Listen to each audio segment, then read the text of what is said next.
আসসালামু আলাইকুম ওরহমতুল্লাহি ওবরাকাতু।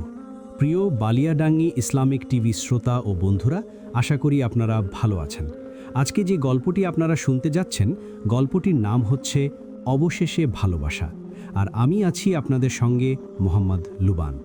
এডিট পরিচালনায় রয়েছেন মঞ্জুর আলম, আর গল্পটি লিখেছেন মেহেদি হাসান। গল্পটি যদি আপনাদের ভালো লেগে থাকে, লাইক কমেন্ট করে চ্যানেলটি সাবস্ক্রাইব করতে ভুলবেন না।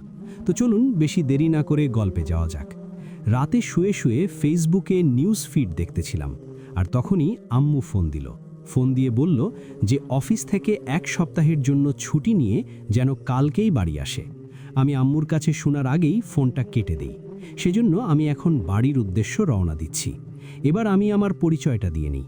আমি মেহেদি, অনার্স 2য় বর্ষের ছাত্র, আর পড়াশোনার পাশাপাশি ছোট্ট একটা জব করি। পরিচয় দিতে দিতে আমার সেই প্রিয় শহর ঝিনাইদহে চলে আসছি। এবার বাসার দিকে রওনা দিলাম। বাড়ির কাছাকাছি আসতেই দেখি বাড়িতে কোনো অনুষ্ঠান হচ্ছে, মনে হয় কারো বিয়ে হচ্ছে।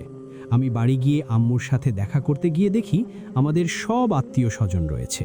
সবার সাথে টুকটাক কথা বলে রুমে চলে গেলাম।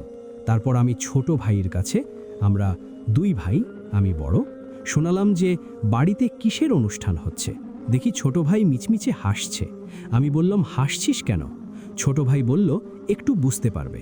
তাই বলেও চলে গেল। আমি কিছু নাস্তা করে একটা ঘুম দিলাম। এক ঘুমে বিকালে মা আমার রুমে আসলো। দেখি হাতে একটা ব্যাগ। তারপর আম্মু যা বলল তা শোনার জন্য আমি প্রস্তুত ছিলাম না। মা বলল, আজ তোর বিয়ে, এই নে ব্যাগ, এতে তোর পাঞ্জাবি আছে, পরে রেডি হয়ে নে। আমি তো সাইলেন্ট মুডে চলে গেলাম, কিছু বলছি না, শুধু তাকিয়ে আছি। মেহেদি বলল, মা কি বলছো এসব? আমি এখন বিয়ে করব কেন?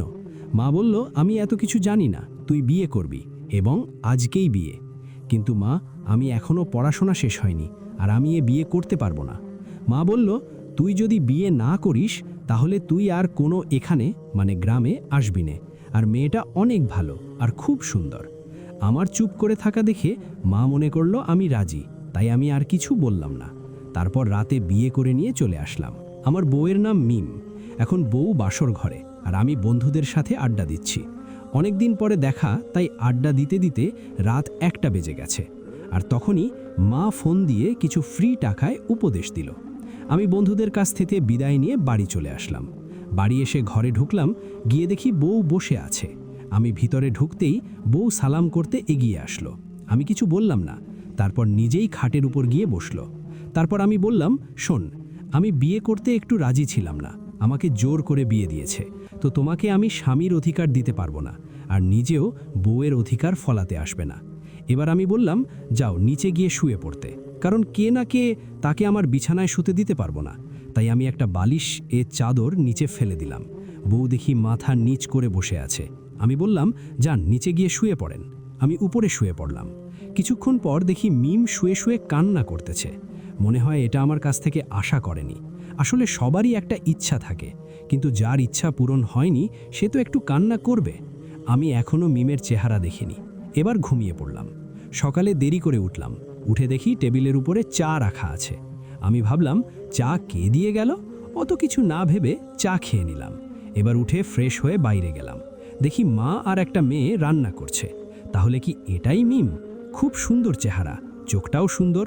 মা তো অনেক খুশি, আর মিম সাধারণ আচরণ করছে, মনে হচ্ছে কাল রাতে কিছুই হয়নি। এবার আমি বাইরে চলে আসলাম। এসে বন্ধুদের সাথে আড্ডা দিচ্ছি, তখন একটা অচেনা নাম্বার থেকে ফোন এলো। আমি রিসিভ করলাম। দেখি একটা মেয়ে কণ্ঠ। মেয়েটা বলল, আপনি কোথায়? তাড়াতাড়ি বাড়ি আসেন, দুপুরের খাবার খেতে হবে। আমি বাড়ি চলে আসলাম। এসে গোসল করে রুমে গেছি। তখন মিম ভাত খাওয়ার জন্য ডাকলো। তারপর আমি মিমকে বললাম, তোমায় একদিন বলেছি নে কোনোদিন বউয়ের অধিকার দেখাতে আসবে না, তাও তুমি আমাকে ফোন করেছো আর ভাত খেতে বলছো। আমি কখন খাবো না খাবো সেটা আমার বিষয়, রেগে গিয়ে বললাম।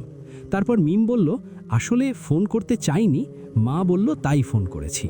তারপর থেকে আমি মিমের সাথে কথা বলতাম না, কিন্তু মিম সব সময় আমার সাথে আগ বাড়িয়ে কথা বলতো।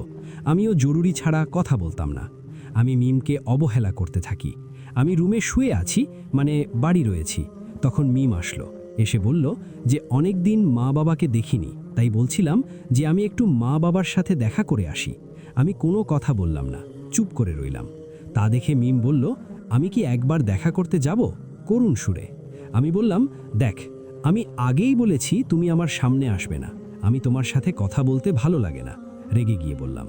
মিম এবার কিছু না বলে কান্না করতে করতে রুম থেকে বেরিয়ে আসলো, রান্নাঘরে গিয়ে কান্না করতে থাকে।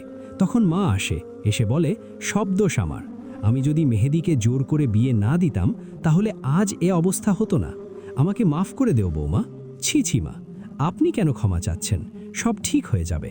মা বলল, বৌমা, তুমি একটা কাজ করো, তুমি কিছুদিন তোমার মা বাবার কাছ থেকে ঘুরে আসো, তোমার মন ভালো হবে। মিম তার মা বাবার কাছে চলে গেল। আর এদিকে মেহেদি ভাবল একটু হাফ ছেড়ে বাঁচা গেল। আজ মিম 1 সপ্তাহ গিয়েছে, কিন্তু মেহেদি মিমকে অনেক মিস করতে লাগলো। মনে হচ্ছে বাড়িটা একদম জনমানব শূন্য। মিম চলে যাওয়ার পর মেহেদির মা মেহেদির সাথে ঠিকভাবে কথা বলে না। এভাবে মেহেদি একদম একা হয়ে যায়। সে মিমকে অনেক মিস করতে লাগলো। মেহেদির কিছু ভালো লাগছে না। তাই মেহেদি তার মার কাছে গেল, মিম কবে আসবে? কিন্তু মা বলল মিম আর আসবে না। একথা শুনে মেহেদির মন অনেক খারাপ হয়ে গিয়েছে, কারণ এ কদিন মিমকে মিস করতে করতে মিমকে ভালোবেসে ফেলেছি। অনেক ভালোবাসি মিমকে। মা বলল, তুই একবার মিমগের বাড়ি যা, গিয়ে মিমকে বুঝিয়ে নিয়ে আয়। মেহেদি মিমের বাড়ি চলে আসে। বাড়ি এসে মিমদের কলিং বেল বাজায়। তখন মিমের মা দরজা খুলে দিল। মিমের মা তো অবাক, কারণ মেহেদি কোনোদিন মিমদের বাড়ি আসেনি। আসসালামু আলাইকুম মা।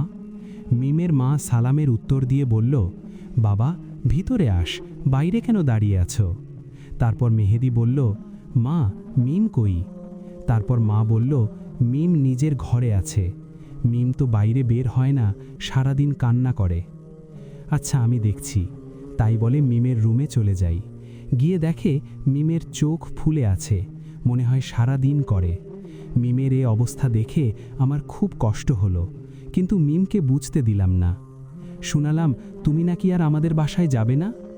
না গেলে তো তোমার খুব ভালো হয়, কান্না করতে করতে বলল। আমি আর কিছু বললাম না, না বলে, চল গুছিয়ে নাও, বাড়ি যেতে হবে, মা অপেক্ষা করছে তোমার জন্য। মিম তখন মিম বলল, আমি কালকে যাব, আজকে থেকে যাই। মেহেদি, কিন্তু আমি কোন জায়গায় থাকব? মিম, আজকে রাতটুকু এখানে থেকে যান, কাল সকালে চলে যাবেন। তারপর রাতের খাবার খেয়ে নিয়ে রুমে চলে গেলাম শুতে। দেখি মিম নিচে বিছানা করছে। মেহেদি, তুমি নিচে বিছানা করছো কেন? মিম, তো আমি কোন জায়গায় ঘুমাবো? মেহেদি, আজকে তুমি খাটের উপর ঘুমাবে, কারণ এটা তোমার বাসা, তাই। মিম, ঠিক আছে, একটু খুশি হয়ে। তারপর দুজন শুয়ে পড়লাম, কিন্তু মিম মাঝখানে বালিশ দিয়ে রাখল। এবার আমার একটু মন খারাপ হয়ে গেল। মনে করছিলাম ভালোবাসার মানুষকে একটু জড়িয়ে ঘুমাবো, কিন্তু তা আর হলো না। ঘুমিয়ে পড়লাম। মাঝরাতে ঘুম ভেঙে গেল বুকের ওপর ভারী কিছু টের পেয়ে। চোখ খুলে দেখি মিম আমার বুকের ওপর ঘুমিয়ে আছে। কি সুন্দর মিমের মায়াভরা চেহারা। মিমকে অনেক কষ্ট দিয়েছি, আর কষ্ট দিতে দেব না। এখন থেকে শুধু ভালোবাসবো। কখন যে ঘুমিয়ে পড়েছি মিমকে দেখতে দেখতে টের পাইনি। সকালে ঘুম থেকে উঠে দেখি মিম নেই, মনে হয় বাইরে গেছে। কিছুক্ষণ পরক দেখি মিম চায়ের কাপ হাতে নিয়ে আসছে। মনে হয় সকালে গোছল করেছে। মনে হয় মিম জেনে গেছে যে ও জড়িয়ে ঘুমিয়েছিল, সেজন্য একটু লজ্জা পাচ্ছে। চুল বেয়ে পানি পড়ছে, কোমরটা আগলা করে রাখছে। কি অপরূপ লাগছে মিমকে। মনে জড়িয়ে ধরে একখান চুমু দেই। সকালে নাস্তা করে বাড়ি চলে আসলাম। এসে একটু বাইরে ঘুরতে গেলাম। আস্তে আস্তে রাত হয়ে গিয়েছে। সারা দিন মিমের কথা মনে হয়েছে। তাই বাড়ি যাওয়ার সময় মিমের জন্য কিছু গোলাপ ফুল ও আইসক্রিম নিয়ে গেলাম। বাসায় গিয়ে দেখি মিম মার সাথে গল্প করছে। তাই আমি রুমে চলে আসলাম। এসে একটু ফ্রেশ হয়ে নিলাম। কিছুক্ষণ পরে মিম আসলো। এসে বলল, আমি ভাত নিয়ে আসছি। আমি মিমকে ডাক দিলাম। মিম কাছে আসলো। মিম, জি বলেন। আমি তোমায় অনেক কষ্ট দিয়েছি, তাই না? অনেক অবহেলা করেছি, তাই না? আমাকে কি ক্ষমা করা যায় না? মিম, আপনি কি বলছেন? আপনার তো কোনো দোষ নেই, আর আমি তো আপনার বউ, যা খুশি করতে পারেন। মেহেদি, তুমি চলে যাওয়ার পর তোমাকে অনেক মিস করতাম, কিছু ভালো লাগতো না। তারপরে তোমায় যে কখন ভালোবেসে ফেলেছি নিজেও জানি না। আমাকে কি একটু ভালোবাসা যায় না? মিম, আমিও আপনাকে অনেক ভালোবাসি, আমি শুধু আপনার। কান্না করে। এবার আমি সেই ফুলগুলো দিয়ে মোমের সামনে হাঁটু গেড়ে বসে পড়লাম আর বললাম, তুমি কি আমার মার লক্ষ্মী বৌমা হবে? তুমি আমার সন্তানের মা হবে? তোমায় সারা জীবন খুব ভালোবাসবো, আমাকে সেই সুযোগটুকু দেবে? মিম এবার মেহেদিকে জড়িয়ে ধরল আর বলে, আমিও তোমাকে ভালোবাসি, আর সারা জীবন তোমার সাথে থাকব, আমাদের কেউ আলাদা করতে পারবে না। এবার তাদের দুই জোড়া ঠোঁট এক হয়ে গেল, তারা তাদের ভালোবাসায় ব্যস্ত। কি ভাই, গল্প শেষ? এবার তো তাদের একা ছেড়ে দেন, চলেন যাওয়া যাক।